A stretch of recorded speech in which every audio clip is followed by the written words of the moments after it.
কুসুম যখন ভাঙা থামটা পেরিয়ে মন্দিরের ভিতরে ঢুকল, তখন চাঁদ আকাশের মাঝখানে উঠে মন্দিরের চূড়াটিকে মায়াবী রূপলি আলোয় ভরিয়ে তুলেছে। চারিদিকে কয়েক মাইলের মধ্যে কোনো জনবসতি নেই, শুধু রয়েছে বড় বড় গাছে ঘেরা ঘন জঙ্গল। দূরের একটা পেঁচা বিশ্রীভাবে ডেকে উঠল। গা ছমছম করছিল কুসুমের। হঠাৎ পেছনে খুট করে একটা আওয়াজ হতেই পিছনে ফিরে তাকালো এবং প্রায় সাথে সাথেই ওর শির ডাঁড়া বেয়ে একটা ঠান্ডা স্রোত বয়ে গেল। নিষ্পলক চোখে ও দেখল একটা কালো মূর্তি মন্দিরের ছাদে পা রেখে উল্টো হয়ে ঝুলে এক দৃষ্টিতে তাকিয়ে আছে তার দিকে। কুচকুচে কালো মূর্তিটার এলো চুল ঝুলে প্রায় মেঝে পর্যন্ত নেমে এসেছে। ওপরে ছাদের কাছে যে পা দুটো দেখা যাচ্ছে তার অবস্থান উল্টো।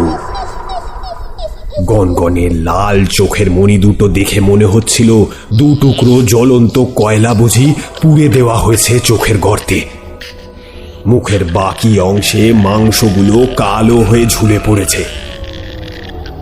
চিৎকার করে অজ্ঞান হয়ে পড়ে যাওয়ার আগের মুহূর্তে কুসুম দেখল মূর্তিটা ওর গত দুদিন রাতে শোনা সেই অমানসিক চিৎকার করে আকাশ বাতাস কপিয়ে হাড় হিম করা মুখ নিয়ে ওই উল্টো ভাবেই কালো হাত দুটো ওর দিকে বাড়িয়ে ছুটে আসে ওর দিকে।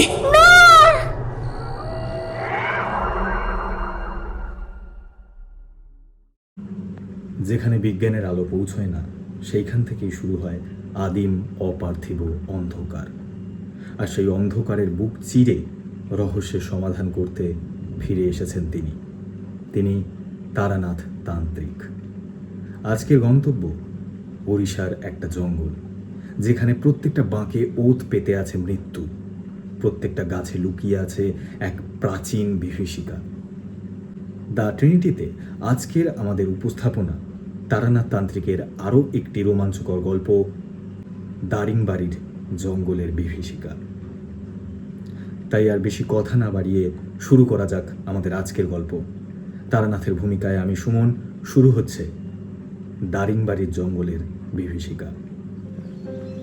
রবিবারের দুপুরে গিন্নির হাতের সরু চালের ভাত, শুক্তো, খাসির মাংস আর চাটনি পাঁপড় সহযোগে মূর্ধান্য ভোজনটা উদরস্থ করে বিছানায় শুয়ে একটু গড়িয়ে নিচ্ছিলাম। কখন যে চোখ দুটো লেগে গেছে বুঝতেই পারিনি। যতই হোক বাঙালি তো। এই ঘটনা ঘটা বড়ই স্বাভাবিক। ঘুম ভাঙলো আমার অর্ধাঙ্গিনীর ডাকে। ওই কি গো, শুনছো? ওঠো গো, কিশোরী ঠাকুরপো এসেছে, ওঠো। কই গো? হ্যাঁ, কিশোরী কই গো? এই যে ভাইয়া, ওঠো। বৌঠানের হাতের মহাগজ দিয়ে ঘুমালে চলবে? ওঠো ওঠো, আজ যে তারানাথ জ্যোতিষীর বাড়ি যাওয়ার কথা, ভুলেছো নাকি? তারানাথের নামটা শোনা মাত্রই মাথায় খেলে গেল। ঠিক তো, আজ তোমাদের তারানাথের আসরে যাওয়ার কথা আছে। তাই আর দেরি না করে কোন রকমে ঘুমের ঘোরটা পরিত্যাগ করে বললাম, হ্যাঁ হ্যাঁ, এই তো একটু বসো, আমি চট করে একবার মুখ হাতটা ধুয়ে আসছি। বলে কলতলায় গিয়ে ভালো করে মুখ হাত পা ধুয়ে আলনাতে রাখা পছন্দের হলুদ পাঞ্জাবিটা গায়ে গলিয়ে নিলাম। কই হে কিশোরী বাবু, চলুন, আমি প্রস্তুত। চলুন মশাই, এলাম বৌঠান। এলাম গো। আচ্ছা আচ্ছা, সাবধানে এসো তোমরা। দুগ্গা দুগ্গা। দুই বন্ধু মিলে বেরিয়ে পড়লাম। আজ বেশ ফুরফুরে হাওয়া দিচ্ছে, তাই তাড়াতাড়ি করে হাঁটা পথেই সোজা গিয়ে উপস্থিত হলাম ভজহরি ময়রার দোকানে। প্রতিদিনের ন্যায় আজও ঠিক একই রকম ভিড় দোকানে। কি খাসা যে রাবড়িটা বানান ভদ্রলোক, তা ভাষায় বর্ণনা করা একেবারেই অসম্ভব। ভজহরি কাকা, 1 কেজি রাবড়ি দেবেন তো? এই তো বাবা, দিচ্ছি দাঁড়াও।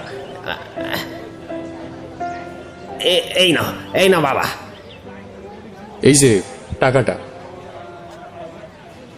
দাম মিটিয়ে পোড়া মাটির ভাড়ে তারানাথের পছন্দের রাবড়ি নিয়ে আমরা আবার হাঁটা লাগালাম। মানুষটা ভীষণ ভালোবাসেন রাবড়ি খেতে, তাই আসর জমানোর ব্যবস্থাটা বেশ জমাটিই হলো। ট্রাম ধরে দুজনে এসে নামলাম আমাদের গন্তব্য মঠ লেনে। ততক্ষণে সন্ধে নেমে এসেছে। কিশোরী সামনের মোড় থেকে এক প্যাকেট পাসিং শো আর গরম গরম সিঙাড়া আর জিলিপি নিয়ে নিল। তারপর দুজনে কথা বলতে বলতে গিয়ে উপস্থিত হলাম তারানাথের বাড়ির সামনে। দরজায় কড়াঘাত করতেই চারি এসে দরজা খুলে দিল। এই তো বাবা, কাকাবাবুরা এসে গেছেন। আসুন আসুন, ভিতরে আসুন। বাবা তো আপনাদের জন্যই অপেক্ষা করে বসে আছেন। উনি ঠিক জানতেন আজ আপনারা নিশ্চয়ই আসবেন। আসুন, ভিতরে আসুন। ভিতরে ঢুকে কিশোরী গরম গরম তেলে ভাজার ঠোঙা দুটো চারির হাতে দিয়ে বলল, আমরা গিয়ে বসছি, বুঝলে চারিমা? তুমি এইগুলো নিয়ে এসো ক্ষণে। আমিও রাবড়ির হাঁড়িটা চারির হাতে দিয়ে বললাম, সাথে একটু করে এটাও এনো। আচ্ছা কাকাবাবু, আপনারা গিয়ে বসুন, আমি নিয়ে আসছি। বলে মৃদু হেসে চারি চলে গেল। আমরা ভিতরের ঘরে গিয়ে দেখি তারানাথ বেশ আয়েশ করে তক্ত বসে বসে হুকোতে টান দিচ্ছে। আমাদের দেখে বলল, এই যে তোমরা এসে পড়েছো, এই তোমাদের কথাই ভাবছিলাম। আর না এসে যাই কোথায় ঠাকুরমশাই? কিশোরীও আমার সাথে সাথে বলে উঠল, হুম, ঠিকই তো। এত সুন্দর সন্ধ্যায় না এসে পারা যায় নাকি মশাই? আজ আর গল্প বলে আপনাকে চটাবো না মশাই। নিন, একটা সুন্দর দেখে আপনার জীবনের একটা ঘটনা শোনান দেখি আমাদের। নিশ্চয় নিশ্চয়। ইতিমধ্যেই চারি 3 প্লেটে করে তেলে ভাজা আর 3টে কাঁসার বাটিতে করে রাবড়ি দিয়ে গেল। তারানাথ গদগদ হয়ে বলল, আহা, আজ দেখছি রাবড়িও আছে। তোমরা তোমরা সত্যি পারো বটে।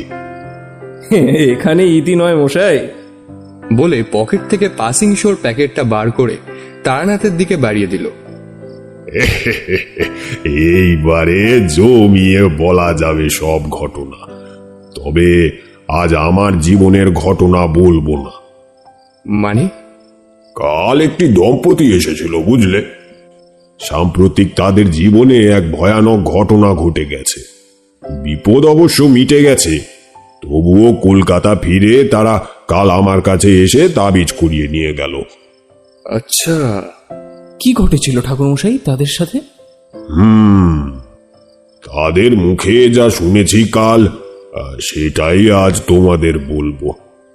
তবে হ্যাঁ বাপু, আজকের গল্পের মাঝে কোনো রকম কিন্তু ফুট কাটলে চলবে না, আমি আগে থেকে বলে দিলাম। শোনো, তবে শুরু করছি। কথাটা শেষ করে পাসিং শোয়ে আরো একটা লম্বা টান দিয়ে তারানাথ বলতে শুরু করলো, কলকাতার এক বহুজাতিক সংস্থায় চাকরি করে আকাশ রায় ও কুসুম ব্যানার্জি। চাকরি জীবনের শুরু থেকেই আকাশ ও কুসুম একসাথে প্রেমের জালে জড়িয়ে পড়েছিল। ওদের দুজনের কথাগুলোকে তাই মজা করে অফিসের সবাই বলতো আকাশ কুসুম কল্পনা। তবে আকাশ কুসুম না হোক, সাধারণ মানুষের চিন্তাধারা থেকে যে ওদের দুজনেরই ইচ্ছেগুলো একটু আলাদা, সেটা সবাই জানতো। কলকাতার দুর্গাপুজো দেখতে যেখানে মানুষ দেশ বিদেশ থেকে ছুটে আসে, সেখানে ওরা দুজন প্রতিবার পুজোর ছুটিতে ঘুরতে চলে যেত উদ্ভট কোনো কোনো জায়গা, যার নাম পর্যন্ত কেউ শোনেনি। এবার তাদের লক্ষ্য ছিল উড়িষ্যার দারিংবাড়ি। ঘুম থেকে উঠে আকাশ একটু অবাক হয়ে দেখল কুসুম ওর পাশে নেই। জঙ্গলের মাঝে এই কাঠের তৈরি বনবাংলোতে এখনো বৈদ্যুতিক সুযোগ সুবিধা এসে পৌঁছয়নি। তার কারণ অবশ্য একটাই, গত 50 বছরে এই বাংলোতে কেউ এসে থাকেনি, তাই বাংলোর অবস্থাও তথই বছর। এখানে সেখানে কাঠের দেওয়াল ফুঁড়ে বড় বড় গাছ বেরিয়ে গেছে। শুধু দোতলার দুটো ঘর তখনও বসবার যোগ্য ছিল। সেখানেই 3 দিন হলো এসে উঠেছে আকাশ ও কুসুম। কিন্তু প্রথম দিন রাতেই ঘুমিয়ে পড়ার পর একটা চিৎকার শুনতে পায় কুসুম, যেন কোনো মেয়ে চরম কষ্টে ও আর্তনাদে চিৎকার করছে। যেন কোনো মেয়ে চরম কষ্টে চিৎকার করছে। প্রথম দিন ভেবেছিল স্বপ্ন হবে, কিন্তু পরের দিন একই চিৎকার শুনে কুসুম আকাশকে সবটা জানায়। কিন্তু আকাশ এই দুদিন শুধু জন্তু জানোয়ারের ডাক ছাড়া আর কোনো চিৎকার শুনতে পায়নি। তাই সে কুসুমকে বলে সেটা হয়তো ওর মনের ভুল। শুনশান জঙ্গলে থাকার জন্য হয়তো কুসুমের অবচেতন মন কোনো অচেনা গল্পকে কুসুমের সজাগ ইন্দ্রিয়ের মধ্যে ফুটিয়ে তুলেছে। বাংলোর ভেতর কোথাও কুসুমকে না দেখতে পেয়ে একটু চিন্তায় পড়ে গেল আকাশ। এই ভোরবেলা আলো ঠিক মতো না ফুটতেই মেয়েটা কোথায় গেল? আর ঠিক তখনই সামনের দরজা দিয়ে ঘরে ঢুকলো কুসুম। সকাল না হতেই কোথায় গিয়েছিলে তুমি? একটু অবাক ও কিছুটা বিরক্ত হয়েই বলল আকাশ। বিরক্ত হওয়ার কারণ আর কিছুই না, এই অচেনা জঙ্গলে একা একা ঘুরে বেড়ানো। তোমাকে বলেছিলাম না, কত দুরাত ধরেই আমি একটা চিৎকার শুনতে পাচ্ছিলাম। কাল রাতেও সেটা শুনতে পেয়েছিলাম, তাই ভোর হতেই চারপাশটা একটু ঘুরে দেখলাম কোথাও কোনো বাড়ি ঘর আছে কিনা। ঘরে ঢুকে ওভারকোটটা খুলে নিয়ে বলল কুসুম। ওভারকোটটা খুলতেই দেখা গেল ওর হাতের কনুইয়ের নিচে একটা কালো ছোপ পড়েছে। সেটার দিকে দৃষ্টি আকর্ষণ করতেই তাড়াতাড়ি সেটাকে ঢেকে কুসুম বলল, ফেরার সময় পড়ে গেছিলাম, তাই এই চোটটা লেগেছে। তুমি চিন্তা করো না, আমি ফ্রেশ হয়ে কফি করছি। কোথাও কিছু দেখতে পেলে? একটা ভাঙা পুরো মন্দির চোখে পড়লো শুধু। কফি বানানোর সরঞ্জাম করতে করতে বলল কুসুম। উড়িষ্যার এই যেখানে এসে আকাশ ও কুসুম উঠেছিল সেটা দারিংবাড়ি, শহরকে ঘিরে থাকা পূর্ব ঘাট পর্বত শ্রেণীর নিচে থাকা ঘন অরণ্যে ঢাকা অঞ্চল। ওদের বাংলোর চতুর্দিকে রয়েছে কোথাও পাইন জঙ্গল, কোথাও আবার নিবিড় শালবন। সূর্য ঢলে পড়ার আগের মুহূর্তে যখন সমস্ত পশ্চিম দিক লাল আভায় ভরে ওঠে, তখন এই অপূর্ব নৈসর্গিক পরিমণ্ডল স্থানটিকে স্বর্গীয় মাধুর্য দান করে। আজও একই রকম। এক সময় এখানকার কন্ধ উপজাতির একজনকে জঙ্গলে ওদের বাংলোর কাছে কাঠ কাটতে দেখা গেল। ওরা তখন প্রকৃতির এই নৈসর্গিক দৃশ্য উপভোগ করার জন্য কফির পেয়ালা হাতে বারান্দায় এসে বসেছিল। লোকটাকে দেখে আকাশ এগিয়ে গিয়ে কথা বলতে গিয়ে দেখল লোকটা ভাঙা ভাঙা হিন্দি বলতে পারে। আকাশ ওর কাছ থেকে জেনে নিল যে স্থানীয় কুই ভাষায় দারিং শব্দের অর্থ হলো উপত্যকা, আর বাড়ি অর্থাৎ ঘর। সেই দিক থেকে দারিংবাড়ি শব্দের অর্থ হলো উপত্যকার ঘর। আরো একটি কথা বলল সেই লোকটি, যেটা শুনে ভয় না পেলেও আকাশ কিছুটা কৌতূহলী হয়ে পড়েছিল। সেটা হচ্ছে এই জঙ্গলের মাঝে একটা পোড়া মন্দির আছে, যাকে ঘিরে আছে এক রক্তাক্ত ইতিহাস। একটা নির্মম অভিশাপ আছে সেই মন্দিরটাকে ঘিরে, যেটার ভয়ে সন্ধ্যের পর কেউই ওই জঙ্গলের ধারে কাছেও ঘেঁষে না। সেটা কি জানার আগেই সন্ধে হয়ে যাওয়ায় লোকটি তাড়াতাড়ি যে কাঠ কাটা হয়ে গিয়েছিল সেগুলো নিয়ে অদূরে থাকা একটি কন্ধ উপজাতির গ্রামের দিকে চলে গেল। ওই লোকটা যে পুরো মন্দিরের কথা বলছিল, সেটা কি সত্যি? রাতের অন্ধকার হয়ে এসেছিল, তাই মোমগুলো ধরাতে ধরাতে বলল আকাশ। কুসুম খোলা জানালা দিয়ে এক দৃষ্টিতে আকাশ দেখছিল। বাঁকা হাসি হেসে সে বলল, কেন, তুমি কি ভয় পেলে নাকি? সেটা নয়, আমি ভাবছি আজ সকালেও তো তুমি একটা মন্দিরের কথা বলছিলে না? এটার উত্তর না দিয়ে কুসুম একটা অদ্ভুত প্রস্তাব রাখলো আকাশের সামনে।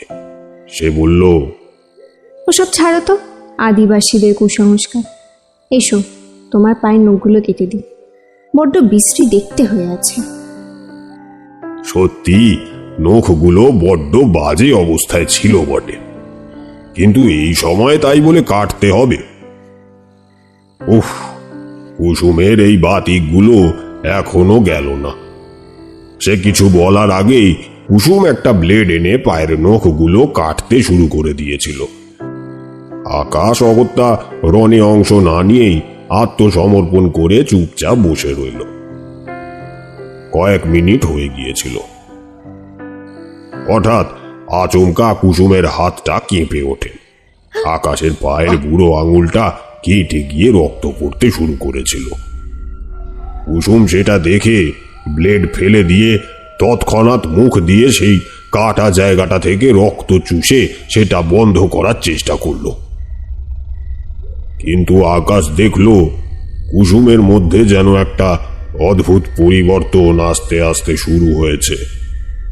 যেন রক্ত বন্ধ করার থেকে সেটা চুষে খেতেই কুসুম বেশি আগ্রহী। তার মুখেও একটা অদ্ভুত হিংস্র ভাব ফুটে উঠেছে আস্তে আস্তে। হঠাৎ আকাশের সাথে চোখাচুকি হতেই কুসুম স্বাভাবিক হয়ে নিজেকে যেন জোর করে কামুক করে তুলে আকাশের বুকের উপর শুয়ে পড়ল। পুজোর ছুটি শেষ হয়ে এসেছিল, আর 4 দিন পরই কলকাতা ফেরার টিকিট ছিল আকাশ ও কুসুমের। এই কদিনে তারা প্রায় পুরো জঙ্গলটাই ঘুরে ঘুরে দেখেছে। প্রতিটা জায়গায় নয়নাভিরাম ও অসম্ভব রকম সুন্দর। কিন্তু পায়ের কাছে আঙুলটা কেটে যাওয়ার জন্য আকাশের এখনো হাঁটতে যেন কষ্ট হয়। শরীরটাও যেন অকারণেই একটু বেশি দুর্বল লাগে মাঝে মাঝে। হঠাৎ করে এই শরীর খারাপের কোনো কারণ খুঁজে পাচ্ছিল না আকাশ। তার পা কেটেছে আজ 2 দিন হলো, কিন্তু এই 2 দিনই প্রতি রাতে অদ্ভুত স্বপ্ন দেখে কেঁপে কেঁপে উঠেছে আকাশ। কেটে যাওয়ার প্রথম দিন রাতে এসে দেখল সিলিং থেকে একটা নারী মূর্তি উল্টো হয়ে ঝুলে আছে। ভয়ঙ্কর তার মুখ, সমস্ত মুখের মাংস কালো হয়ে কুঁচকে ঝুলে পড়েছে। চোখ দুটো গনগনে আগুনের 2 গোলা। মূর্তিটা এক দৃষ্টিতে আকাশের দিকে তাকিয়ে ওর দিকে ছুটে এসেছে। দ্বিতীয় দিন দেখলো সেই একই মূর্তি ওর পায়ের বুড়ো আঙুলের কাটা জায়গা থেকে রক্ত চুষে খাচ্ছে। প্রতিবারই তার শরীর কেঁপে উঠে ঘুম ভেঙে গেছে।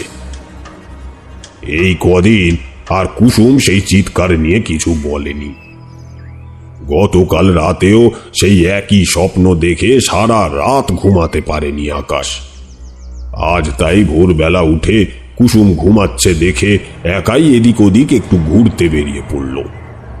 কিছুটা দূর হাঁটতে হাঁটতে যেতেই একটা মন্দির চোখে পড়ল।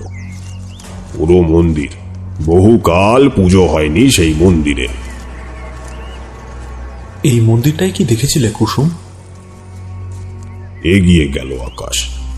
অনেকটা বড় মন্দিরটা। এক সময় যে খুব জাঁকজমক ব্যাপার ছিল সেটা দেখেই বোঝা যাচ্ছে। মন্দিরের অন্দরমহলের দিকে এগিয়ে যাচ্ছিল আকাশ। তখনই হঠাৎ একটা ডাকে চমকে উঠে পিছনে তাকিয়ে আকাশ দেখল একজন তান্ত্রিক গোছের কেউ দাঁড়িয়ে আছে। তার চোখে যেন অনেক কিছু খেলা করছে একসাথে। হঠাৎ একটা পিলে চমকানো গলার আওয়াজে মূর্তিটা বলে উঠল, ওই আঙুলের ক্ষত সহজে ঠিক হবে না। মৃত্যু এসে দাঁড়িয়েছে তোর শিয়রে। বাঁচতে চাস তো এক্ষুনি ওই চেরিপেকে তোর কাছ থেকে দূরে করার ব্যবস্থা কর। তোর সাথে থাকা মেয়েটিকেও বাঁচতে দেবে না সে। জয় মা মুন্ডমালিনী, জয় মা। বলে হাতে থাকা ত্রিশূলটা বার কতক মাটিতে ঠুকে জঙ্গলের ভেতর অদৃশ্য হয়ে গেলেন সেই মূর্তি। স্তব্ধ ও নির্বাক হয়ে দাঁড়িয়ে পড়েছিল আকাশ। অবাক হয়ে স্থির দৃষ্টিতে তাকিয়েছিল মূর্তিটা চলে যাওয়ার দিকে। বাকি সবকিছু যদি আজগুবি বলে মেনেও নেয়, ওর সাথে যে কুসুম আছে সেটা মূর্তিটা জানলো কি করে? তাহলে কি ওদের বাংলোতে নজর রেখেছে মূর্তিটা? আর চেডি পেই বা কি জিনিস? আজ বিকেলে কুয়াশা এসে ঘিরে ধরেছিল পুরো জঙ্গলটাকে। মনে হচ্ছিল যেন গোপনে কোনো মায়াবী কুপরিকল্পনা করার জন্য জঙ্গলের প্রকৃতি নিজেকে বাইরের জগৎ থেকে আলাদা করে নিতে চাইছে। আজ সন্ধেটা ঝুপ করে নেমেছিল। আকাশ বাইরে বারান্দায় চুপচাপ বসেছিল। সকালে দেখা তান্ত্রিকটার কথাই ভাবছিল। কুসুম যেন হঠাৎ করে কদিন ধরে একটু বেশি গম্ভীর হয়ে গেছিল। দরকার ছাড়া কথা বলে না। আরো আশ্চর্য, কদিন ধরে যেন একটু বেশি কামুক হয়ে উঠেছে সে। আগে তো কোনোদিন সে নিজে থেকে এইভাবে আকাশের কাছে আসতে চায়নি। ঘন জঙ্গলের দিকে তাকিয়ে থাকতে থাকতে কখন সন্ধ্যা চলে গিয়ে রাত এসে ঘিরে ধরেছিল সেটা যেন ও বুঝতেই পারেনি। এবং এটাও বুঝতে পারেনি যে তার অজান্তে আজ তার জন্য মৃত্যু ফাঁদ তৈরি হতে চলেছে এই বাংলোতেই। রাতে সেদিন কুসুম যেন একটু বেশি গম্ভীর ও অন্যমনস্ক ছিল। রাতের খাবারও ঠিক মতো খেলো না, যেন তার খাওয়ার ইচ্ছেটাই মরে গেছে।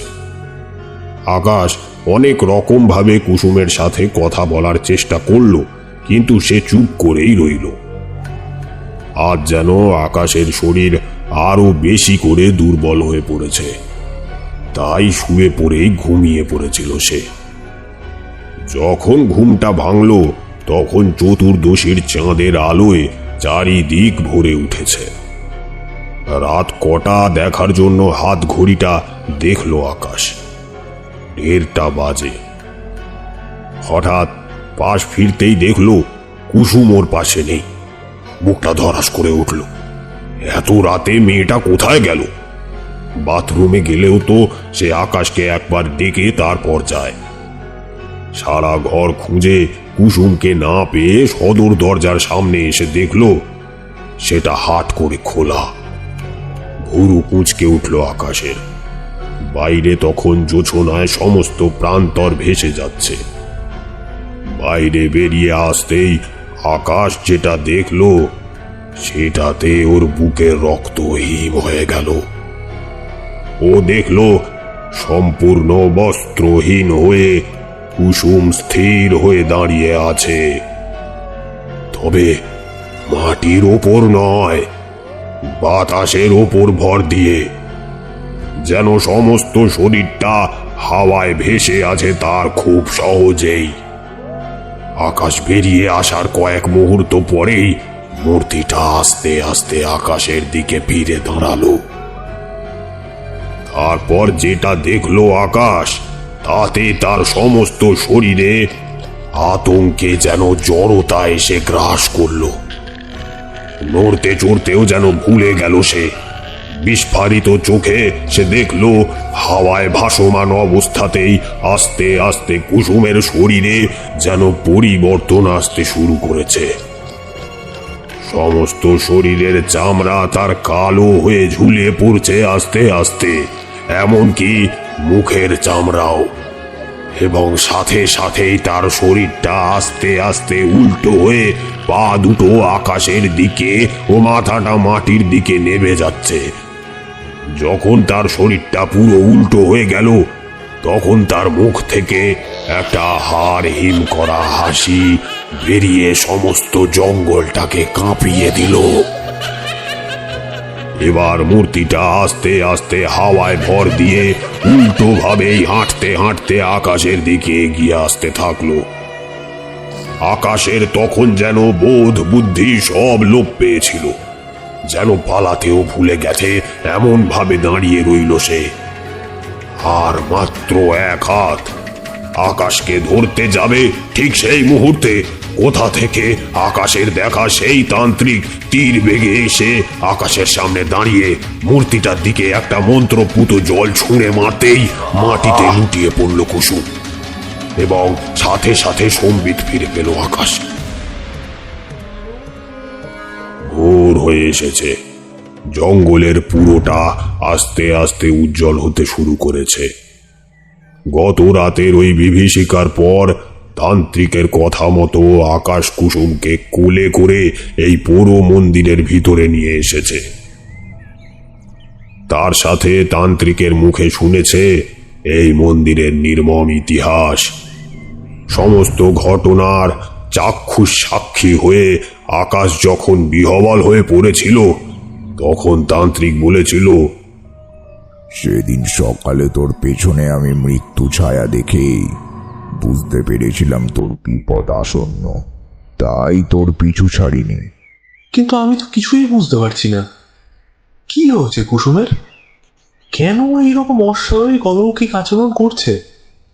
তোর এই মেয়েটির ভেতরে স্থান নিয়েছে চেলিপে, এক ভয়ঙ্করী প্রেত।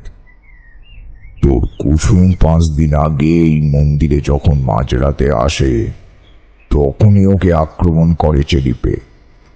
কিন্তু ওর সংস্পর্শে এসেই সে বুঝতে পারে ওর সাথে একটি যুবক আছে, মানে তুই। তাই ও তোর কুসুমের সাথে সাথে তোর কাছে আসে, তোর পা থেকে রক্ত চুষে খায়, ও তোর সাথে রাত কাটায়। এটাই চেলিপেদের একমাত্র লক্ষ্য, কোনো যুবককে গ্রাস করা এইভাবে। তারপর 5 দিন পর সেই যুবককেই হত্যা করে এই প্রেত। ভয়ঙ্কর হয় সেই মৃত্যু। 5 বছর আগে এই মন্দিরের কাছেই এক যুবকের মৃতদেহ পাওয়া গিয়েছিল। মনে হয়েছিল কেউ তার মুন্ডুটা ছিঁড়ে ফেলে দিয়েছে। গত রাতে তোর সাথেও তাই হতো, আর তোর পর এই মেয়েটির সাথে। শুধু মা কালী তোকে বাঁচিয়েছে কাল, ওই মন্ত্রপ্রুত জলের মাধ্যমে। জয় মা, জয় মা মুন্ডমালিনী। আকাশের চোখ জলে ভরে উঠেছিল। কুসুমকে সে সত্যিই ভালোবাসে। ওকে কি কোনোভাবে বাঁচানো যায় না? মন্দিরের ভেতর বসে একটা হুকো খেতে খেতে তান্ত্রিক কিছুটা অন্যমনস্ক হয়ে আকাশের দিকে তাকিয়ে বলল, দেবদাসীদের কথা শুনেছিস তো? আকাশ এক মনে কুসুমের মুখের দিকে তাকিয়ে বসেছিল। মুখ তুলে ঘাড় নেড়ে হ্যাঁ ইঙ্গিত করল। তখন তান্ত্রিক আবার বলে চলল, আজ থেকে 40-45 বছর আগেও এই মন্দিরে ধুমধাম করে মধুসূদনের পুজো করা হতো। সমস্ত কন্দগ্রামের লোকজন ভিড় জমাতো এই মন্দিরের প্রসাদ পাওয়ার জন্য। পুরী থেকে পুরোহিত এসে পুজো করত এই মন্দিরে। তখন পুরী মন্দিরেও দেবদাসী থাকতো অনেক। সেসবকে মন্দির বলতে ঘেন্না হয় আমার। বেশ্যালয় ছিল, বেশ্যালয়। সেই সময় কন্দগ্রামে হঠাৎ খুব অভাব দেখা দেয়। না খেতে পেয়ে মৃত্যুর কাছে বলি হয়ে যায় অনেকেই। এমনি সময় হঠাৎ একদিন ভোরে মন্দিরের সামনে একটি 1 মাসের কন্যা সন্তানকে পড়ে থাকতে দেখা যায়। হয়তো কন্দগ্রামেরই কেউ অভাবের জন্যে তাদের সন্তানকে ভগবানের চরণে সঁপে দিয়ে গিয়েছিলেন। সেই সময়ের মন্দিরের পুরোহিত তখন সেই কন্যাটিকে সস্নেহে নিজের কাছে টেনে মানুষ করতে শুরু করে। তার নাম রাখে মণিকঙ্কনা। মাত্র 5 বছর বয়সে এই মণিকঙ্কনা এতটাই সুশ্রী দেখতে ছিল যে যেই তাকে দেখত ধন্য ধন্য করত। এই মন্দিরেরই প্রতিটা পাথর নিজের হাতে ছাপ রেখে আস্তে আস্তে বড় হয়ে ওঠে মণিকঙ্কনা। তার যখন 16 বছর বয়স, তখন তার দেহে রূপ ধরত না। অনেকেরই লোলুপ দৃষ্টি ছিল ওর দিকে। আমিও দেখেছিলাম সেই সময় মণিমাকে। হঠাৎ করে সেই সময় হৃদরোগে আক্রান্ত হয়ে মারা যায় তার পালিত পুরোহিত পিতা। মন্দিরে নতুন পুরোহিত আসে, আর মণিকে দেখে তার ভেতরের পিশাচটা জেগে ওঠে। সে তখন একটা নোংরা ফন্দি আঁটে। গ্রামের লোকজনকে ডেকে সে বলে যেহেতু মণিকঙ্কনার কেউ নেই, তাই তাকে মধুসূদনের পায়েই সঁপে দেওয়া হোক চিরতরে, তাকে দেবদাসী করা হোক। তখন 2 বছর হলো আইন করে এই কুপ্রথা বন্ধ করে দিয়েছিল, কিন্তু এই বন্ধ গ্রামে তখনও সেই আইন এসে পৌঁছায়নি। তাই সমস্ত গ্রাম রাজি হয়েছিল নতুন পুরোহিতের প্রস্তাবে। মণি তখনও জানতো না তার সাথে আসলে কি করা হবে। ও শুধু জানতে পেরেছিল মধুসূদনের সাথে ওর বিয়ে হবে। তারপর একদিন ধুমধাম করে মধুসূদনের সাথে ওর বিয়ে হলো। সমস্ত নিয়ম মেনে মণিকে করা হলো দেবদাসী, এবং সেই রাতেই হলো তার সেই করুণ পরিণতি। তখনকার বিশ্রী নিয়ম অনুযায়ী দেবদাসীর যেদিন বিয়ে হয় সেই রাতেই সেই মন্দিরে কোনো পুরোহিত তার সাথে শারীরিক সম্পর্ক স্থাপন করে। তাই সেই রাতে যখন নতুন পুরোহিত জোর করে অত্যাচার চালিয়েছিল ওই বাচ্চা মেয়েটির উপর, তখন তার চিৎকারে আকাশ বাতাস কেঁপে উঠেছিল।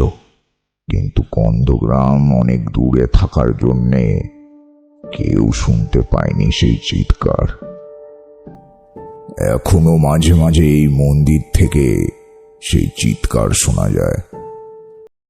সেই রাতেই মারা যায় মণিকঙ্কনা। পুরোহিত তখন ভয়ে সেই 16 বছরের কচি শরীরটাকে পুড়িয়ে ঝলসে যাওয়া শরীরটা মাটিতে পুঁতে দেয়, আর গ্রামের লোকজনকে বলে দেয় বিয়ের রাতেই সে পালিয়েছে, তাকে আর খুঁজে পাওয়া যায়নি। কিন্তু পুরোহিত একটা ভুল করেছিল। দেবদাসীদের মৃত্যু হলে তাদের শরীর সমুদ্রে ভাসিয়ে দেওয়ার নিয়ম। পুড়িয়ে দিলে তাদের আত্মার শান্তি হয় না। মনির ক্ষেত্রেও তাই হলো। দেবদাসী মারা গেলে যে প্রেতজনী প্রাপ্ত হয়, সেই প্রেতজনী ভয়ঙ্করী চেনি পেতে পরিণত হলো সে, এবং 2 দিন পরেই হত্যা করল মন্দিরের পুরোহিতকে। মন্দিরের সামনে পুরোহিতের ছিঁড়ে যাওয়া মুন্ডু দেখে পরিত্যক্ত হয়ে গেল এই জঙ্গল। আজও মণি চেলিপে হয়ে রাতের অন্ধকারে ঘুরে বেড়ায় এই জঙ্গলে। ওর আতঙ্কে সন্ধ্যের পর কেউ আসে না এই জঙ্গলে। এতটা বলে থামলেন সেই তান্ত্রিক। সকালের উজ্জ্বল আলোয় তখন চারিদিক ঝলমল করছে। গত রাতের ঘটনাগুলোকে একটা দুঃস্বপ্ন বলেই মনে হচ্ছে তখন। আকাশ বলল, তাহলে তার হাত থেকে কুসুমকে বাঁচানোর কি কোনো উপায় নেই? আছে, সেই জন্যেই তোকে নিয়ে এসেছি আমি এই মন্দিরে। আমি এই কাজ পারবো না, সেই জন্যে। এই মন্দিরের পেছনে মাটির নিচে এখনো রয়েছে মণির শরীর। সেটাকে নিয়ে আজই বিধিপূর্বক সমুদ্রে বিসর্জন দিতে হবে, তাহলেই মুক্তি পাবে সে। মুক্তি পাবে এই জঙ্গল। আর বেশি দেরি নেই। আজ কোজাগরী পূর্ণিমা। আজ শুভ শক্তির প্রভাব অনেক বেশি। মনির শরীরটা নিয়ে আজই তোকে যেতে হবে সমুদ্রে। আকাশ তখন তান্ত্রিক যেভাবে বলল সেইভাবেই কাজ করল। সবার প্রথমে কুসুমকে তান্ত্রিকের কাছে রেখে শহরে গিয়ে একটা গাড়ি ভাড়া করে নিয়ে আসলো। গাড়ির চালককে কিছু বকশিশ দিয়ে পুরো ব্যাপারটা গোপনে রাখতে বলল। তারপর মন্দিরের পিছনে গিয়ে তান্ত্রিকের দেখানো স্থানে এক হাত মাটি খুঁড়তেই বেরিয়ে পড়ল একটা কঙ্কাল, নারীর কঙ্কাল।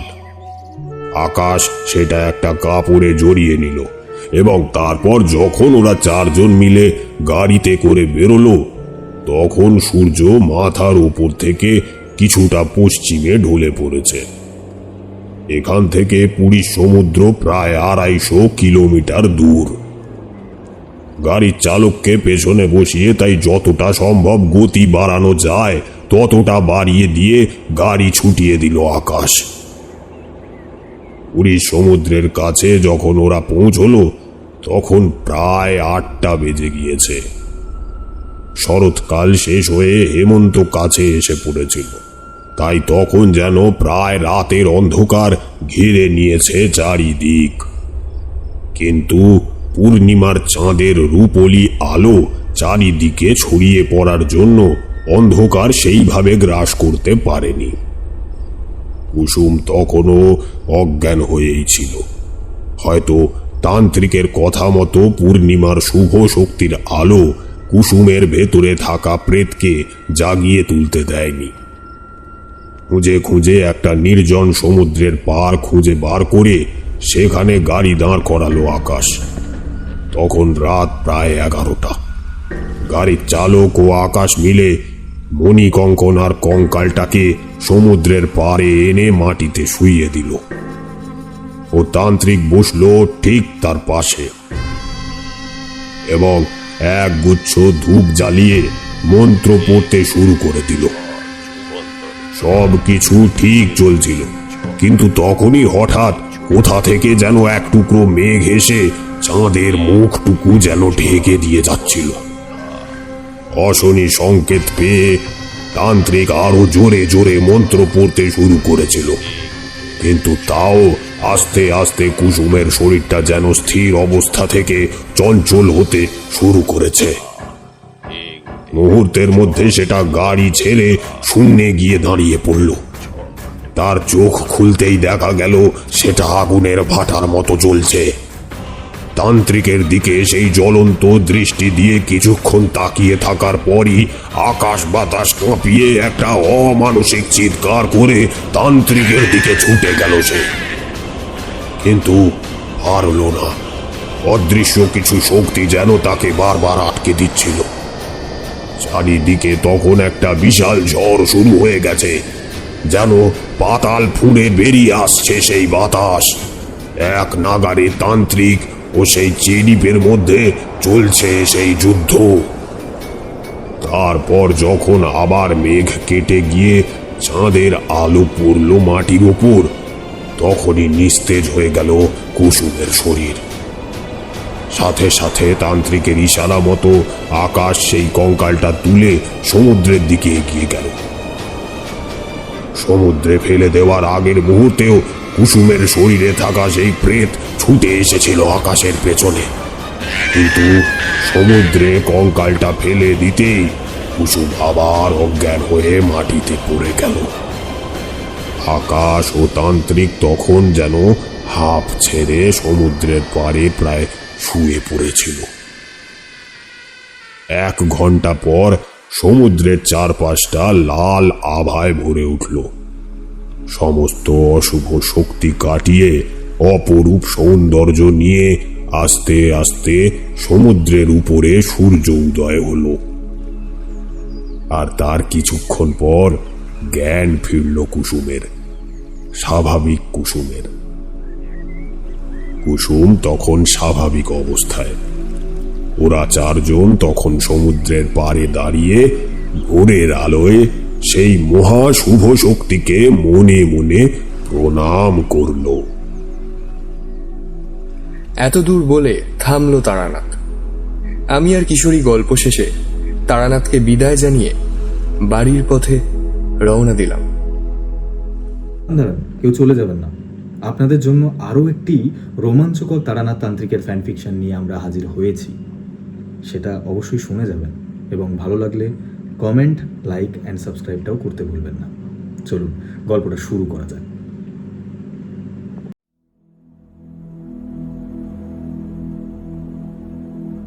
আজ বিজয়া দশমী, মন খারাপের দিন। বাঙালি জাতি একটা বছর অপেক্ষা করে বছরের এই বিশেষ 4টি দিনের জন্য, আর আজ হলো আবার নতুন করে অপেক্ষায় পড়ার দিন। দূরের মণ্ডপ থেকে এখনো কেমন ঢাকের শব্দ ভেসে আসছে, যেখানে আনন্দ থেকে বিষাদটাই বেশি। ও হ্যাঁ, আপনাদের তো নিজের পরিচয়টাই দেওয়া হয়নি। আমি হলাম কিশোরী সেন। হ্যাঁ হ্যাঁ, ঠিকই ধরেছেন, তারাদাস বন্দ্যোপাধ্যায় সৃষ্ট তারানাথ তান্ত্রিক গল্পের সেই চরিত্র। মা চলে যাচ্ছেন শ্বশুর বাড়ি, তাই আমাদের মতো অলস সন্তানদের তো একটু মন খারাপ হবেই। এই 4 দিন এই মায়ের জন্যই তো একটু অফিস কাছারি থেকে নিস্তার পাই। তবে এই মন খারাপ নিয়ে বাড়িতে বসে থাকার মতো মানুষ কিন্তু আমি নই। চলুন তবে যাওয়া যাক মন ভালো করার ঠিকানায়, অর্থাৎ হ্যাঁ হ্যাঁ, আপনাদের সেই প্রিয় তারানাথ তান্ত্রিকের বাড়ি। কিন্তু সেখানে যাওয়ার আগে আপনাদের কতককেও তো বগল দাওয়া করতে হবে, নইলে আপনাদের এই আজকের গল্প শোনাবে কে? চলুন তবে বেরোনো যাক।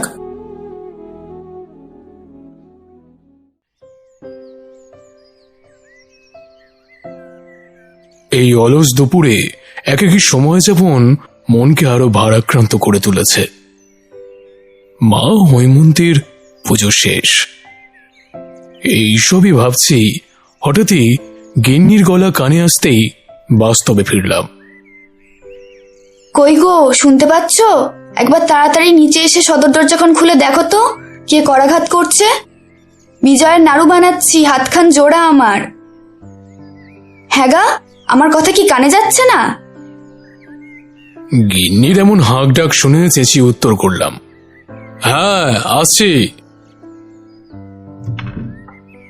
এই বলে দরজা খুলতে দেখি আমার সামনে দাঁড়িয়ে রয়েছে কিশোরী, মুখে সেই অনাবিল হাসি, যার অর্থ আমি ঠিকই অনুধাবন করতে পারছি।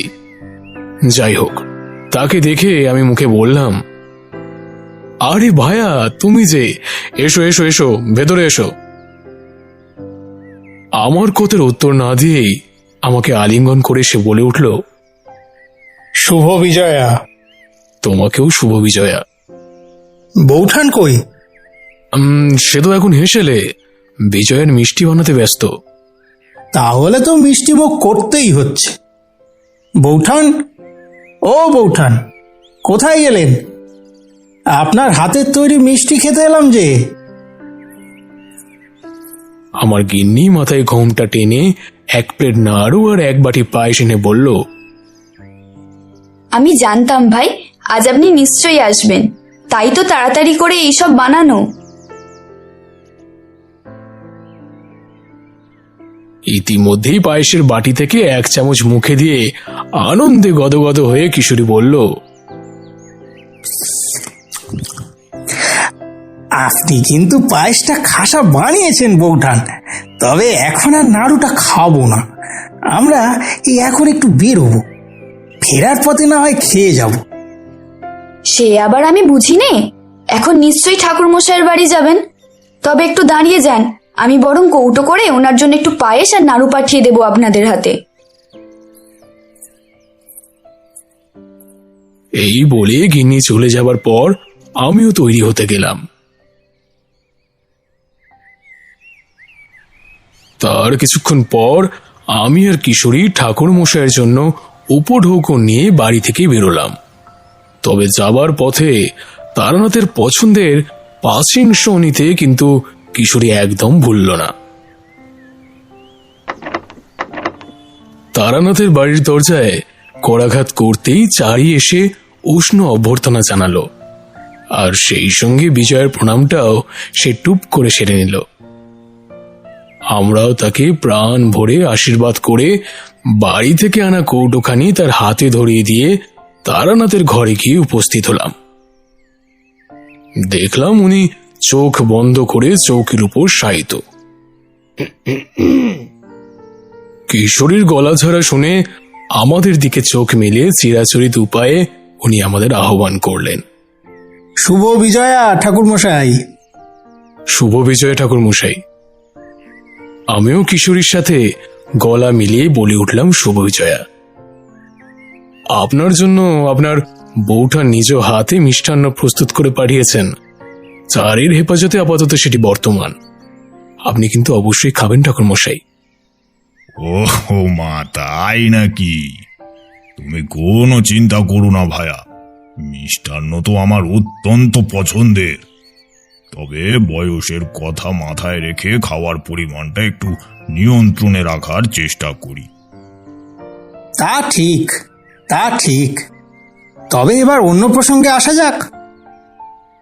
তোমার অন্য প্রসঙ্গ মানেই তো আমার জীবনের কোনো অলৌকিক ঘটনার বর্ণনা শোনা। তারানাথের কথায় কিশোরী খানিক অপ্রস্তুতভাবে হেসে সম্মতিসূচক মাথা নাড়ল। তোমরা তো ইতিমধ্যেই আমার জীবনের বহু ঘটনা সম্বন্ধে জেনেছ। আজ আর এক আশ্চর্য ঘটনার সাথে তোমাদের পরিচয় করিয়ে দিতে চলেছি। মাঝ মর্ত ছেড়ে কৈলাস যাচ্ছেন। তবে আমাদের মন খারাপের কথা ভেবেই হয়তো কিছুদিন পর নিজের সন্তানকে আবার আমাদের মধ্যে পাঠাবেন। আর সেই সন্তানকে নিয়েই আজকের আসর। বলেন কি মশাই? তাহলে দেরি কেন? আপনি তাড়াতাড়ি শুরু করুন। কত বঙ্গাব্দ তা আজ আর মনে নেই, তবে বয়স তখন 40-এর দোরগোড়ায়। ইতিমধ্যে আমার উপরে মধুসুন্দরী দেবীর কৃপা বর্ষণ ঘটেছিল। তখন আমি সবেমাত্র বিভিন্ন অলৌকিক শক্তির হদিশ পেতে শুরু করেছি নিজের মধ্যে। এদিক ওদিক ঘুরে জীবন কাটাচ্ছি, আর এই শক্তি দিয়ে যতটা সম্ভব মানুষের সেবা করছি। এইভাবেই ঘুরতে ঘুরতে উত্তরে চলে গেছিলাম নবাবের রাজ্যের শেষ সীমান্তে। সেইখানেই বেশ কয়েকটি গ্রাম ঘুরে আবার দক্ষিণে ফেরার পরিকল্পনা করি এবং সেই মাফিক একদিন ভোর হতেই ওখানের বাসিন্দাদের বিদায় জানিয়ে যাত্রা শুরু করি। তবে কোনো কারণে পথ ভুল করে একটি বনের মধ্যে প্রবেশ করি। বেশ কিছুক্ষণ অরণ্যে বিচরণের পর সামনে যাবার রাস্তা তো পেলামই না, উপরন্ত ফিরে যাবার পথও হারালাম। তখন বেশ ভালোই দুপুর হয়েছে, তাই ক্ষুধা ও তৃষ্ণা বেশ ভালো রকমই জাঁকিয়ে বসেছে আমার শরীরে। চারপাশ ভালো করে খুঁজেও কোনো জলাশয় বা খাদ্যের উপযোগী কোনো ফল পাকড় পেলাম না। অবশেষে ক্লান্ত হয়ে এক গাছের তলায় আশ্রয় নিলাম।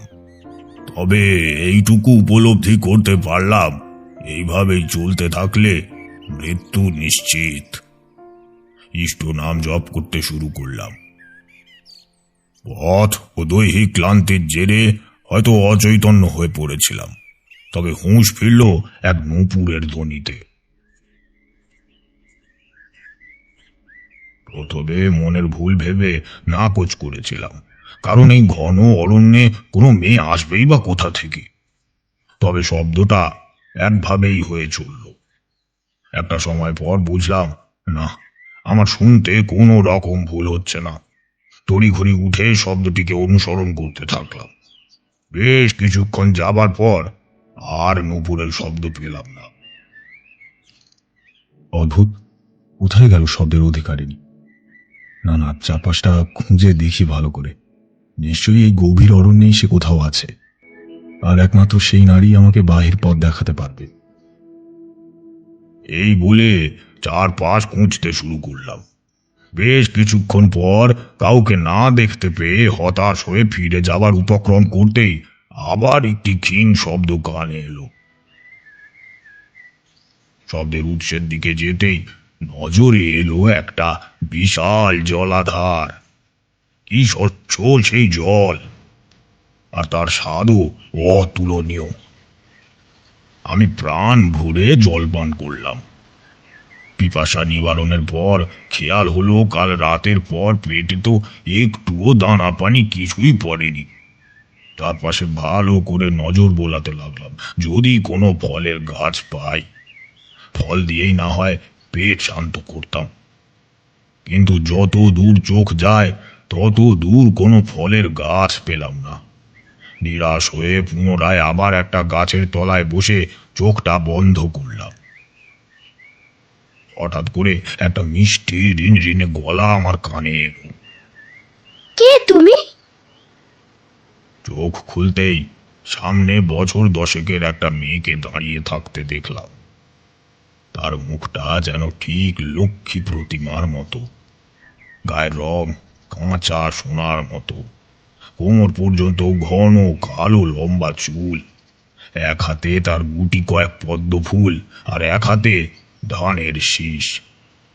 শিশুটির রূপের শোভা দেখে কতক্ষণ যে মুগ্ধ হয়ে অপলক দৃষ্টিতে তার দিকে তাকিয়েছিলাম তা জানা নেই, তবে হুঁশ ফিরল তার ডাকে। তুমি কে গো? এই গহীন মনে কি করছো? তোমার মুখখানে এত শুকনো লাগছে কেন? কি গো, কিছুই যে বলছো না।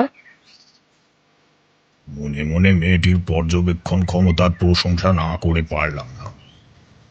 বললাম, আমার নাম তারানাথ চক্রবর্তী। আমি পথিক মানুষ, রাস্তায় রাস্তায় ঘুরে বেড়াই। ভুল করে এই বনের মধ্যে ঢুকে পড়েছি, এখন আর বেরোনোর পথ খুঁজে পাচ্ছি না। বেলা হওয়ার কারণে প্রবল খিদে পেয়েছে, তাই মুখটা শুকিয়ে গেছে হয়তো। তবে তবে তুমি কি বাছা? আর এই ঘন অরণ্যে একাকী কি করছো? তোমার বাবা মাই বা কোথায়? তারা তোমাকে এরকম একা ছেড়ে দিয়েছেন? এটা তো ওনারা একদমই ঠিক করেননি। আমার কথা শুনে মেয়েটি খিলখিলিয়ে হেসে উঠল, তারপর বলল, আমার নাম পয়মন্তী। আমার বাবা একজন সন্ন্যাসী, লোকের ঘরে ভিক্ষা করে অন্ন জোগাড় করেন আর শ্মশানে শ্মশানে ঘোরে। আর জানো, আমার মাও একজন সাধিকা। ও কথা বাদ দাও, আমার কাছে ফল আছে, তুমি খাবে? সত্যি বলতে খিদে আমার খুবই পেয়েছে, তোমার যদি কম না পড়ে তাহলে আমি খাবো। বলতে বলতেই মেয়েটি আমার দিকে পেয়ারা এগিয়ে দিল, আমিও গ্রহণ করলাম। হঠাৎ করেই মেয়েটি বলল, আমাকে একটু জল এনে দেবে গো, আমার ভীষণ তেষ্টা পেয়েছে। হ্যাঁ নিশ্চয়ই, তুমি অপেক্ষা করো, আমি জলাধার থেকে জল আনছি এক্ষুনি। কিছুক্ষণ পর ফিরে এসে দেখি কেউ কোথাও নেই। জলের সরাটা গাছ তলায় রেখে চারপাশটা খুঁজে দেখতে লাগলাম, কিন্তু না, কেউ কোথাও নেই। হঠাৎ পায়ের তলায় কিছু পড়তে নিচের দিকে তাকিয়ে দেখি মাটিতে কিছু ধানের শীষ আর পদ্ম ফুলের পাপড়ি পড়ে আছে, এবং সেগুলো একটা রাস্তার মতন তৈরি করে ক্রমশ জঙ্গলের দিকে এগিয়ে গেছে। আমার তৎক্ষণাৎ মনে পড়ল মেয়েটির হাতে ধানের শীষ আর পদ্ম ফুল ছিল। সাথে সাথেই আমি সেই ধান এবং পদ্ম ফুলের পাপড়ি অনুসরণ করতে লাগলাম। কতক্ষণ হেঁটেছিলাম জানি না, তবে বেশ ক্লান্ত বোধ করছিলাম। তারপরও বেশ কিছুক্ষণ হাঁটার পর আমি জঙ্গলের বাইরে বেরিয়ে আসি। বেরিয়ে দেখি দূরের এক গ্রামের সীমানা দেখা যাচ্ছে, ছোট ছোট ঘর বাড়ি আর লোকজনও দেখা যাচ্ছে কম বেশি। মনে মনে ভাবলাম, মেয়েটা হয়তো এই গ্রামেই থাকে, আর আজ রাতও হতে চলেছে, তাই একটা নিরাপদ আশ্রয়ের প্রয়োজন। সেই জন্য গ্রামের দিকে এগিয়ে গেলাম, রাতটা ওখানেই কাটানোর জন্য। গ্রামের সীমানায় আসতে একটা অদ্ভুত অস্বস্তি হতে থাকলো, হয়তো সারাদিন দৈহিক ক্লান্তির জন্যই অস্বস্তি। মনে মনে ভেবে নিয়ে সামনে এগিয়ে গেলাম।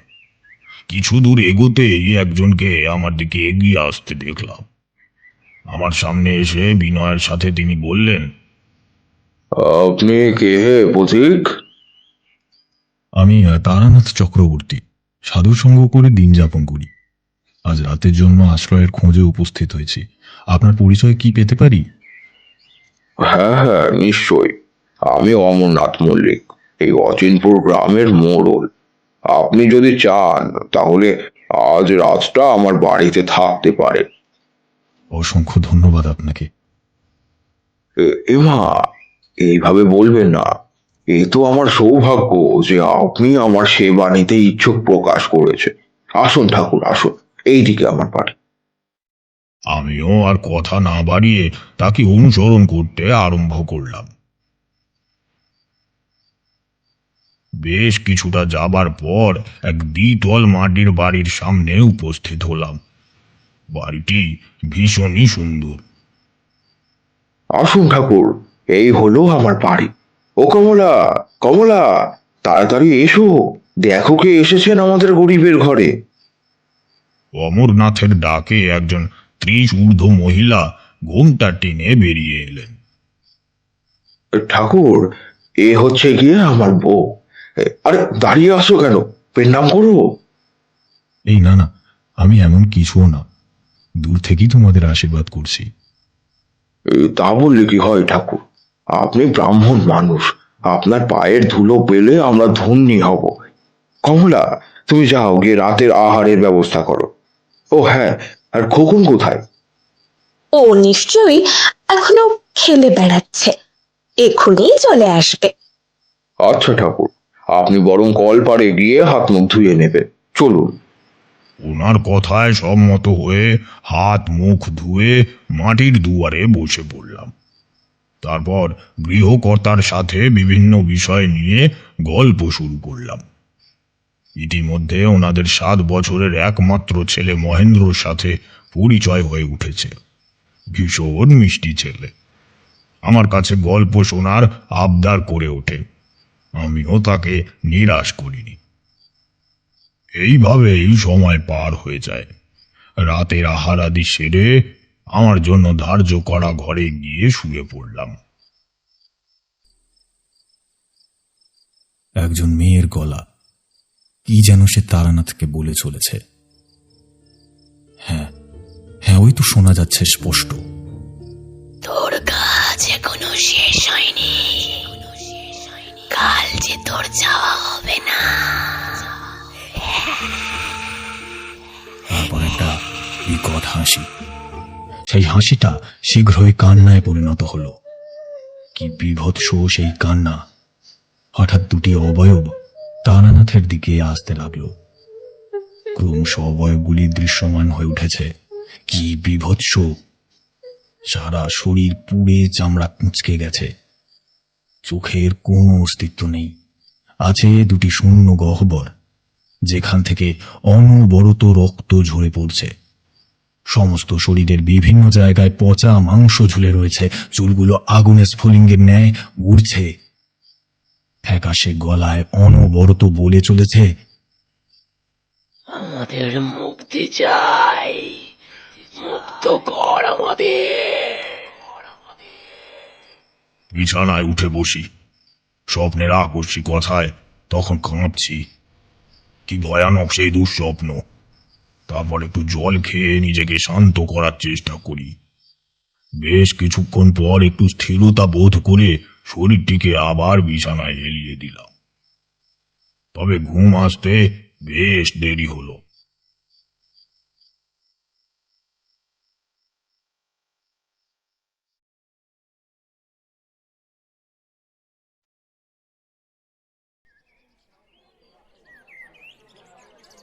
ঘুম ভাঙল এক কলরবে।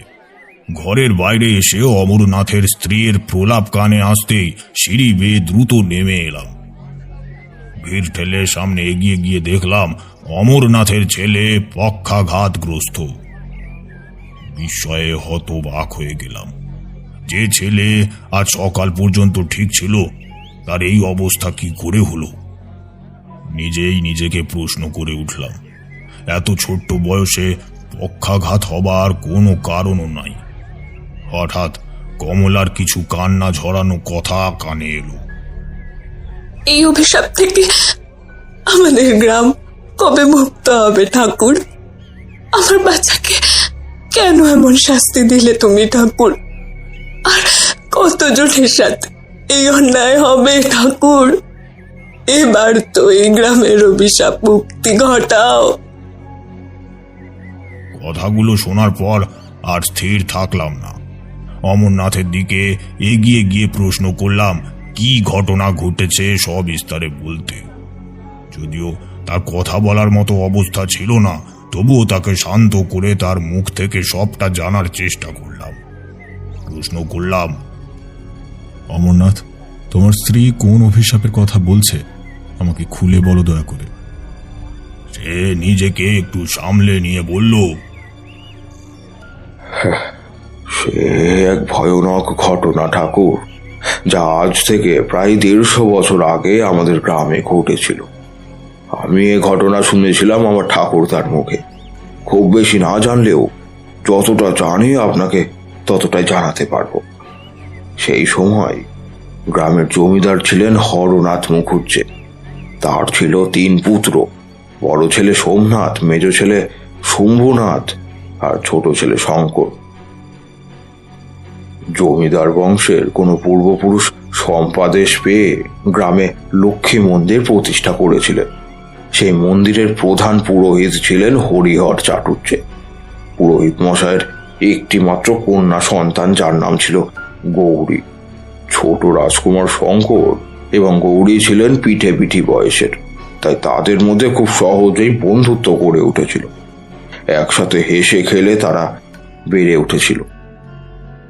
এই বন্ধুত্ব একসময় ভালোবাসায় পরিণত হয়।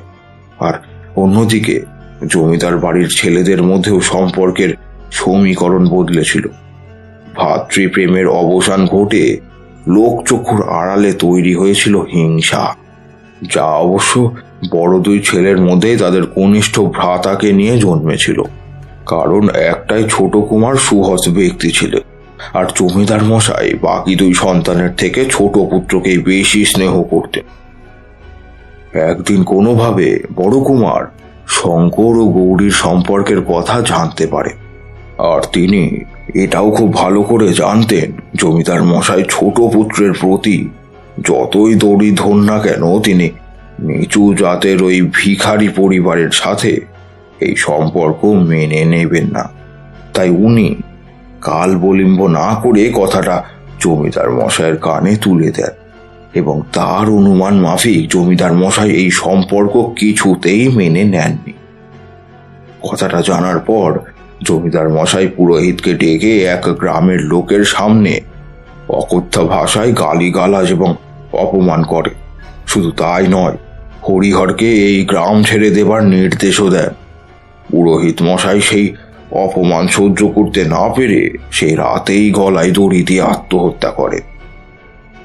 পরের দিন সকালে শঙ্কর এই দুঃসংবাদ পাওয়ার পর জমিদারের কথা অগ্রাহ্য করে গৌরীর কাছে ছুটে যায়।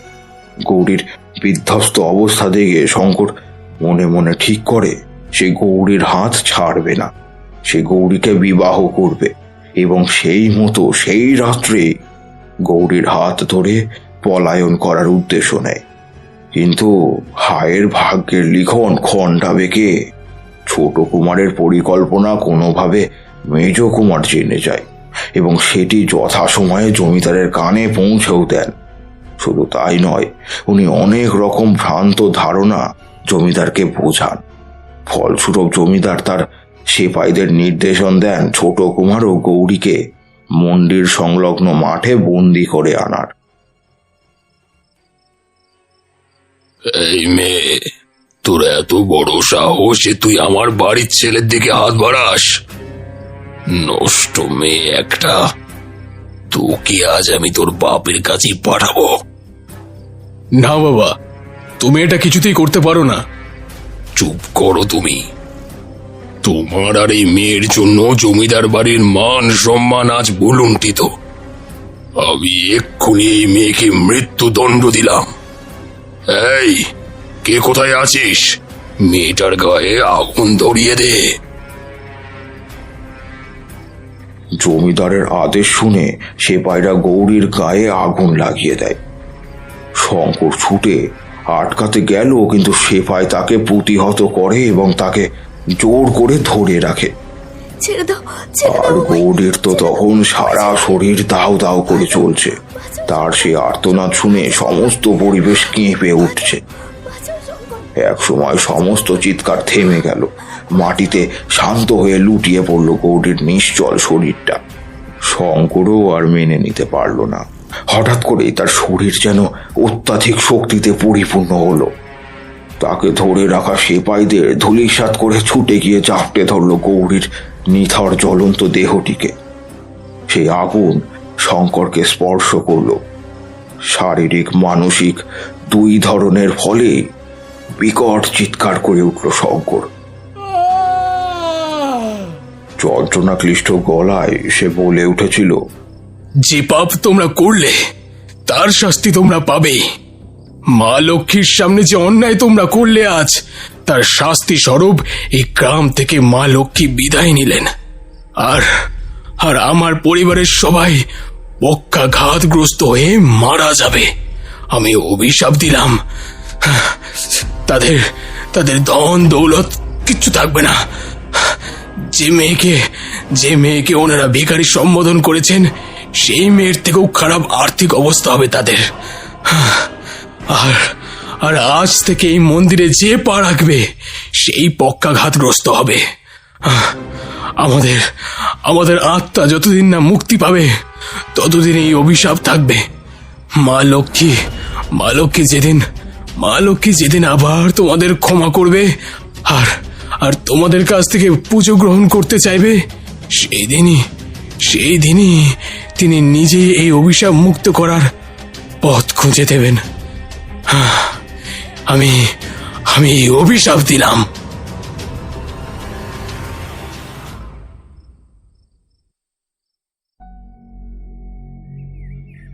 তারপর থেকে এই গ্রামের অবস্থা খারাপ হতে থাকে। শুধু কোনো রকমে খাবারটা জোগাড় হয়ে যায়, তবে সঞ্চয়ের জন্য কিছুই থাকে না। বহু লোক এই অভিশাপ মুক্ত হবার জন্য অন্য গ্রামে উঠে গেছে।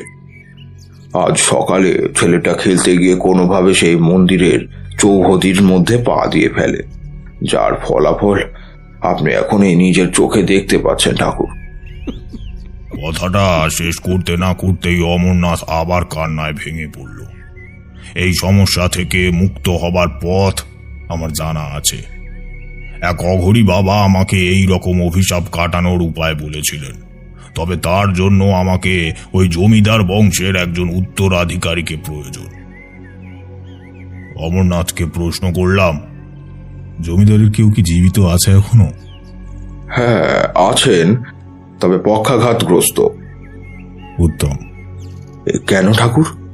আমি তোমাদের এই অভিশাপ থেকে মুক্ত করার চেষ্টা করতে পারি, সেই শক্তি বিধাতা আমাকে দিয়েছেন। এই আত্মার মুক্তির জন্য আমার জমিদার বাড়ির বংশধর প্রয়োজন, আর এই যজ্ঞ করার নিমিত্তে কিছু উপকরণ আমার প্রয়োজন। তা তোমাদের সকলকেই জোগাড় করে আনতে হবে।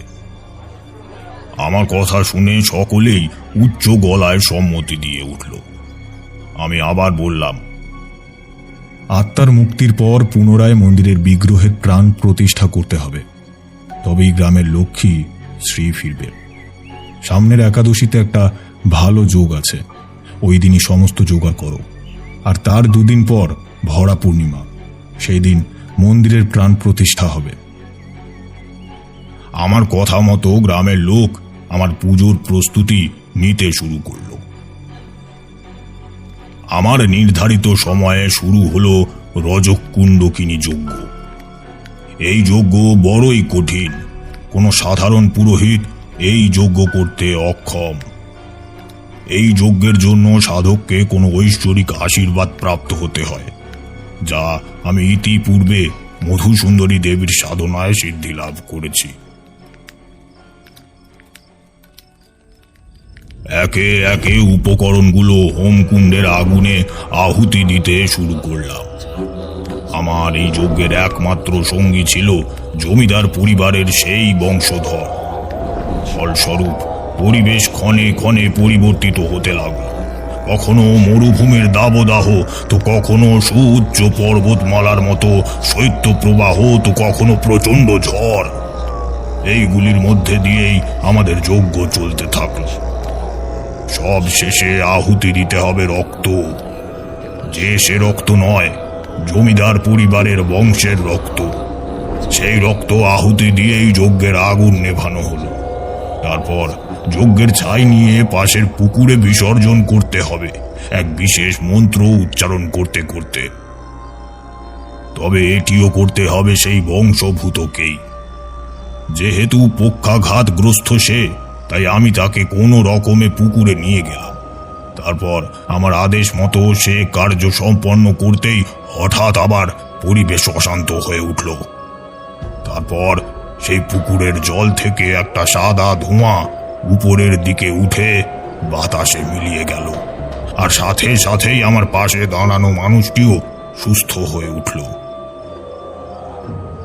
বুঝলাম আমার একটি দায়িত্ব সমাপ্ত। বেশ কিছুক্ষণ পর অমরনাথের বাড়ির উদ্দেশ্যে যাত্রা করতে গিয়ে দেখলাম অমরনাথ ছুটে এদিক পানেই আসছে। আমার সামনে এসেই আমার পা দুটি ধরে কেঁদে উঠে বলল, ঠাকুর, ঠাকুর আপনাকে কি বলেছে ধন্যবাদ দেব? আমার ছেলেকে আবার সুস্থ করে ফিরিয়ে দিলেন আপনি। আমি আমি চিরকৃতজ্ঞ থাকবো আপনার কাছে। ওঠো অমরনাথ, এইভাবে বলো না, এইটা যে আমার কাজ। তবে এখনো কাজ শেষ হয়নি। এই পূর্ণিমাতে মা লক্ষ্মীর প্রাণ প্রতিষ্ঠা সম্পন্ন হলেই আমি ভার মুক্ত। তুমি সেই জন্য প্রস্তুতি শুরু করো। আপনার আদেশ শিরোধার্য ঠাকুর মশাই। আমার আদেশ মতোই সমস্ত আয়োজন করলো গ্রামের মানুষ। বিধি অনুসারে পুজো শুরু করলাম। হোম যজ্ঞ শেষ হবার পর আমি চোখ বন্ধ করে দেবীকে এক মনে আহ্বান জানাতে থাকলাম। এক সময় চোখের সামনে একটি মুখ আবছা হয়ে ভেসে উঠল। ছবিটি স্পষ্ট বুঝতে পারলাম, এ সেই মেয়েটি, অয়মন্তী। আমাকে উদ্দেশ্য করে বলে উঠল, তোর কাজ সমাপ্ত। বহু বছর আগে আমি এই গ্রামকৃত পাপের জন্য এই গ্রাম ত্যাগ করেছিলাম। তবে এই নিরীহ সন্তানদের ডাক যে আমি আজ অস্বীকার করতে পারিনি। যারা পাপ করেছিল তারা তার ফল পেয়েছে, যারা নিষ্পাপ তাদের মঙ্গল সাধনাতে আমি তোকে এখানে টেনে এনেছিলাম। তুই এদের অভিশাপ মুক্ত করে আমার আশীর্বাদের ছায়া এনেছিস। তোর মঙ্গল হোক। এই বলে বাচ্চা মেয়ে রূপী মা নিজের বিগ্রহে অন্তর্ধান হলেন। আমি আস্তে আস্তে চোখ খুলে জয় মা বলে চেঁচিয়ে উঠলাম। এরপর আর একদিন সেই গ্রামে মায়ের সান্নিধ্যে থেকে আবার নিজের যাযাবর জীবনে ফিরে গিয়েছিলাম। এই বলে থামল তারানাথ। দূর থেকে ভেসে আসছে উলুধ্বনির শব্দ।